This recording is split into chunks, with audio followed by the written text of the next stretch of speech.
کسی گاؤں میں ایک صاحب کا اپنی بیوی سے جھگڑا ہو گیا۔ ابھی جھگڑا ختم ہی نہیں ہوا تھا کہ اتنے میں ہی ان کے گھر ایک مہمان آ گیا۔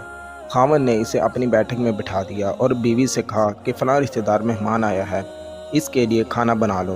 وہ غصے میں تھی، کہنے لگی نہ تمہارے لیے کھانا ہے اور نہ تمہارے مہمان کے لیے۔ وہ بڑا پریشان ہوا کہ لڑائی تو ہماری اپنی ہے، اگر رشتہ دار کو اس بات کا علم ہوا تو خام خواہ خاندان میں بات ہوگی اور خواری الگ سے ہوگی، لہٰذا خاموشی سے آ کر مہمان کے پاس چپ چاپ بیٹھ گیا۔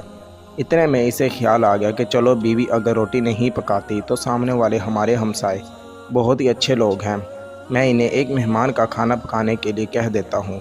چنانچہ وہ ان کے پاس گیا اور کہنے لگا کہ بیوی کی طبیعت آج کچھ خراب ہے، لہٰذا آپ ہمارے مہمان کے لیے کھانے کا انتظام کر دیں۔ انہوں نے کہا ٹھیک ہے۔ وہ مطمئن ہو کر مہمان کے پاس آ کر بیٹھ گیا کہ مہمان کو کم از کم کھانا تو مل جائے گا، جس سے میری عزت بھی بچ جائے گی۔ تھوڑی دیر کے بعد مہمان نے کہا کہ ذرا ٹھنڈا پانی تو لا دیجئے۔ وہ اٹھا اور گھڑے کا ٹھنڈا پانی لینے کے لیے اندر گیا تو دیکھا کہ بیوی تو زاروں قطار رو رہی ہے۔ وہ بڑا حیران ہوا اور کہنے لگا کیا بات ہے؟ اس نے پہلے سے بھی زیادہ رونا شروع کر دیا۔ کہنے لگی بس مجھے معاف کر دیں۔ اس کے خاوند نے کہا کہ بتاؤ تو صحیح، آخر تمہارے رونے کی وجہ کیا ہے؟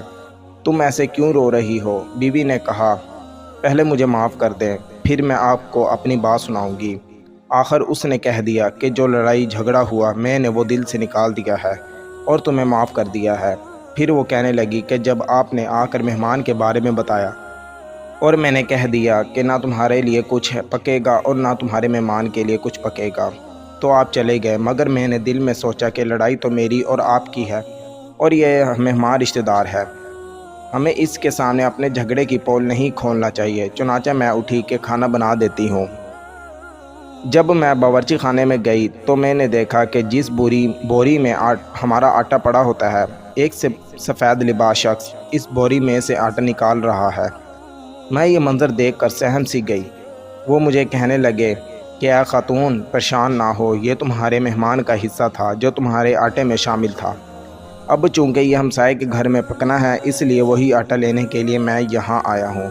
اس واقعے سے یہ ثابت ہوتا ہے کہ مہمان بعد میں آتا ہے، جبکہ اللہ تعالیٰ اس کا رزق پہلے بھیج دیتا ہے۔